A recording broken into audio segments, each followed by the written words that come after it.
Alright, it's been a while since I've made a little fuck it video, so fuck it, let's make a video. Today we're going to do a solar charge controller. So yeah, basically the short and sweet of it is this thing's got wiring issues that drain the battery all the fucking time. And I don't really have the time to fix it, so what we're going to do is throw a big old band-aid on it, because there's nothing more permanent than a temporary fix. So I got myself a nice solar panel charger off eBay. I think this one was 10 watts or something like that. It's got the magnetic Johns on here. Here's some more information. Yeah, it's a 10 watter. So yeah, this one I think was like 45, like I think it was under $50 on Amazon. Real nice.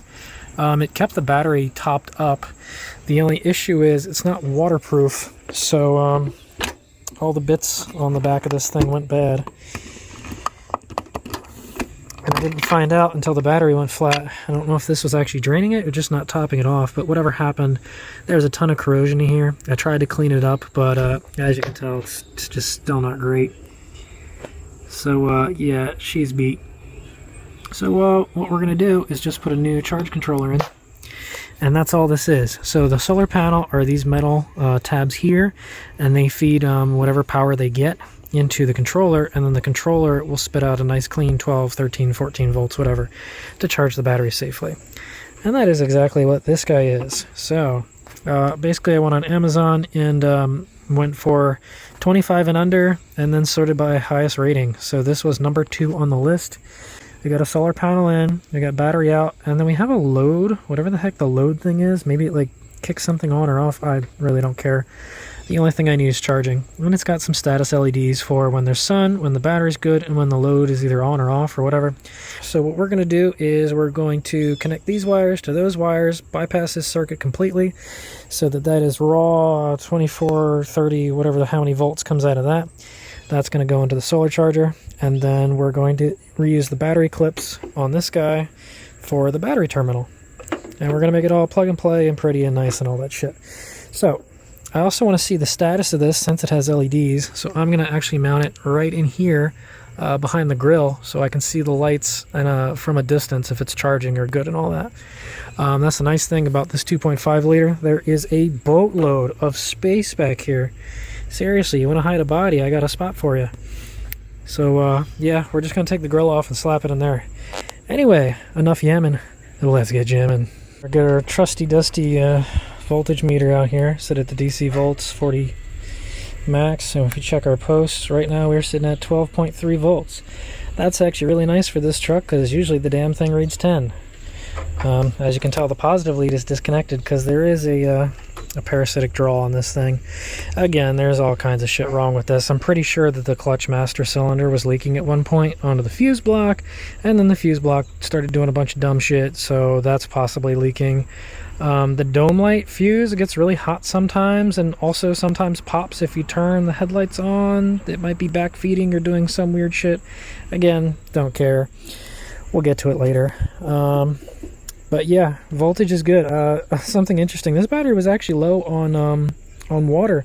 First time I've ever had to fill a fucking battery up before, so I had to pop these off. I got some de-everythinged water, distilled water, so you pop the caps off and fill them all up, because some of them were real low.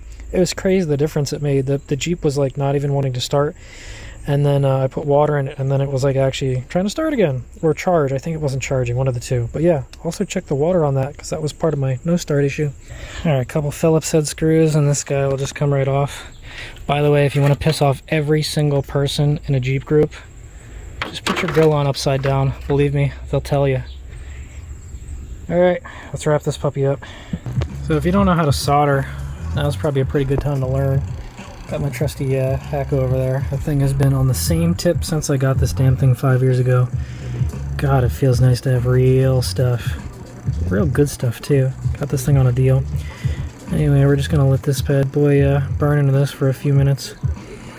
I could also put some flux in there to help it along its way, but once you start to penetrate, you'll see that thing start to get nice and beautiful.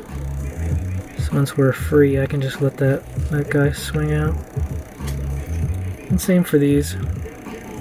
So I'm just going to take all 4 of these off the board. Now, this isn't going to go very far, so we won't have to worry about it, but I was going to say make sure you check your positive and negative on the board. We got a positive here and a negative on this side. So, yeah, just be cognizant of which side goes where. Now, another thing that we're doing that is potentially dangerous is confusing people. But, you know, as long as you don't confuse yourself, you should be okay.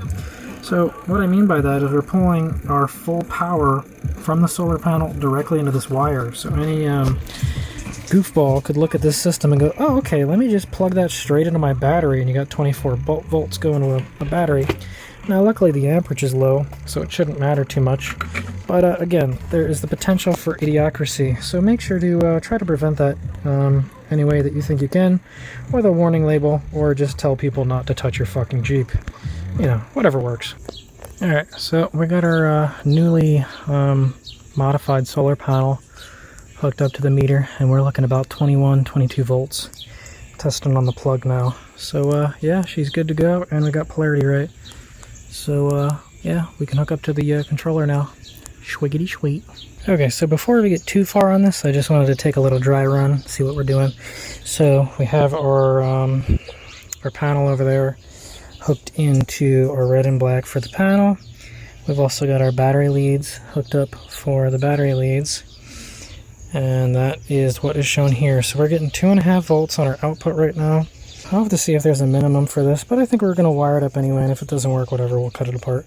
Alright, I figure I can at least brag about my solder joints, sort of like how a welder does. Yeah, what do you think of those dimes? I don't know, I see a lot of people doing projects, and they just can't fucking solder for shit, and it drives me nuts. So, yeah, how about that for someone that actually knows how to use a soldering iron? And guess what? I remember the heat shrink tubing too, so you know I'm a professional. You know I wouldn't leave you hanging for the shrink wrap either. We're going all the way, baby. Yeah, that's right. Fucking reflow station to put on my heat shrink. Who's swinging the big dick energy now, huh? Look at that. Not a crack lighter in sight on this job, baby. We're going full professional. Beautiful. Alright, so I actually took half a second to look through the manual, and it wasn't actually Chinglish. It was pretty nice looking. This thing actually uses the battery to do the thinking. So when we hook up our alligator clips, you notice we get a boot up sequence, and then our battery light shows green. And it looks like our load wire is a dull red. So I don't think there's enough sun to do anything yet. No. The sun has gone too far down, but maybe we'll get lucky. So with our panel getting as much sunlight as we can get. Oh, look at that. Yeah, we actually do have a dull green there. Cool. But all the wiring connections are good, so that's cool. Nice slick quick disconnect for the solar panel, so you can take it off when you're going to go for a drive. And the clips, whatever, they're just going to live there. And I did actually think about this beforehand, is I was going to put a connector on it, on the clips, so I could transfer this, but oh, look at that. Look, it's blinking red now. Ah, look at that, the battery. Neat. Okay, so the solar panel does give it some life. Cool. Anyway, yeah, I can actually squeeze this through this hole up here. If I pinch the clips together, it'll fit through. So I did think about that. Okay, so as stated in the manual, this thing eats about 5 milliamps of current, just for the controller. So that's with our amp meter setting here, and this guy on. So that's interesting.